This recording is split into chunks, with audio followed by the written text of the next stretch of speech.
આત્મનિર્ભરતા તરફ દિવસે ને દિવસે આગળ વધી રહ્યું છે ત્યારે વીજ ઉત્પાદન ક્ષેત્રે પણ નવી સફળતા કાંકરાપાર અણુ વિદ્યુત મથકને મળી છે। National power corporation of India લિમિટેડના ચેરમેન એન્ડ મેનેજિંગ ડાયરેક્ટર દ્વારા કાંકરાપાર અણુ વિદ્યુત મથક ખાતે યુનિટ 4ની ક્રિટિકાલિટી ચેક કરાઈ હતી।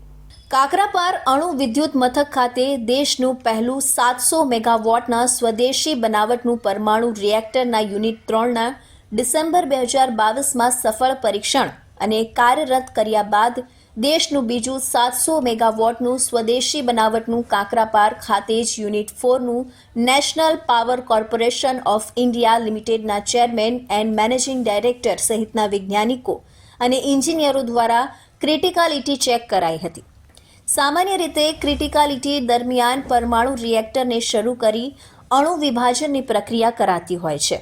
બાદ આ પ્રક્રિયામાં સફળતા મળ્યા બાદ સામાન્ય રીતે થોડા મહિનાઓ બાદ પાવર જનરેશનની પ્રક્રિયા હાથ ધરાતી હોય છે, જે અંગેની વિગતવાર માહિતી આપવાને માટે national power corporation of India લિમિટેડના chairman and managing director BC Pathak ઉપસ્થિત રહીને પત્રકારોને આ અંગે અવગત કર્યા હતા। काकरापार की यूनिट नंबर 4 जो second in 700 megawatt nuclear power plant की सीरीज में है ने क्रांतिकता प्राप्त की है।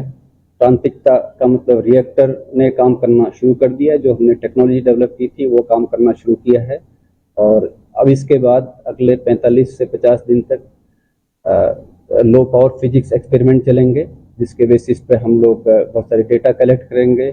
उन डेटा को हमारे डिजाइनर रिव्यू करेंगे। उसके बाद वो डेटा हम रेगुलेटरी अथॉरिटी को देंगे।